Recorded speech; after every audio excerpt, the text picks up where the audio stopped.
നെത്തോലി കിട്ടിയാൽ നല്ല അടിപൊളിയായിട്ട് നമുക്കൊരു തോരൻ തയ്യാറാക്കാം കേട്ടോ. പണ്ട് കാലം തൊട്ടേ തയ്യാറാക്കുന്നത് ഇത് അമ്മയുടെ ടേസ്റ്റാണ് കേട്ടോ.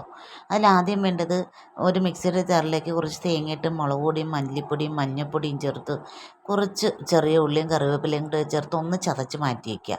എന്നിട്ട് ഒരു പാത്രം വെച്ച് ചൂടാകുമ്പോൾ വെളിച്ചെണ്ണ വെച്ചിട്ട് കടുക് പൊട്ടിച്ചിട്ട് അതിലേക്ക് 2 വറ്റൽമുളകും കറിവേപ്പിലയും അല്പം ഇഞ്ചി ചതച്ചതും വെളുത്തുള്ളി ചതച്ചതും കൂടി ചേർത്ത് നന്നായിട്ടൊന്ന് മൂപ്പിച്ചെടുക്കുക.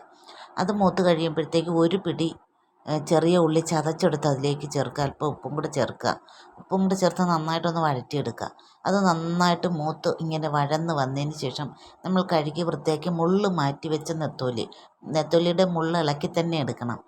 ഇളക്കി ഇതിലേക്ക് ഒഴിച്ചൊന്ന് ഇളക്കിയിട്ട് അടച്ചു വയ്ക്കുക. അപ്പോഴേക്കും നെത്തോലിയുടെ നീരിറങ്ങിയത് വെന്ത് വരും കുറച്ച് സമയം കഴിയുമ്പോൾ. എന്നിട്ട് നമുക്ക് അടപ്പ് തുറന്നിട്ട് നമ്മൾ അരച്ചു വെച്ചിരിക്കുന്ന അരപ്പ് ഇതിലേക്ക് ചേർത്ത് ഒന്ന് അടച്ചു വയ്ക്കുക, അരപ്പിൻ്റെ പച്ചമണം മാറിക്കിട്ടാൻ. എന്നതിന് ശേഷം അടപ്പ് തുറന്നിട്ട് ഇടയ്ക്കിടയ്ക്ക് തുറന്നു വെച്ച് തന്നെ ഇളക്കി ഇളക്കി ഒന്ന് തോർത്തിയെടുത്താൽ മാത്രം മതി. ഇടയ്ക്ക് അല്പം ഉലുവാപ്പൊടിയും ചേർത്ത് കൊടുക്കുക, ഗരം മസാലപ്പൊടിയും ചേർത്ത് കുറച്ച് കറിവേപ്പിലയും കൂടി ചേർത്ത് ഇളക്കിയെടുത്താൽ നമ്മുടെ അടിപൊളി നെത്തോലി തോരൻ റെഡിയായി. ഇങ്ങനെയുണ്ട്, ഇഷ്ടമായോ നിങ്ങൾക്ക് എല്ലാവർക്കും?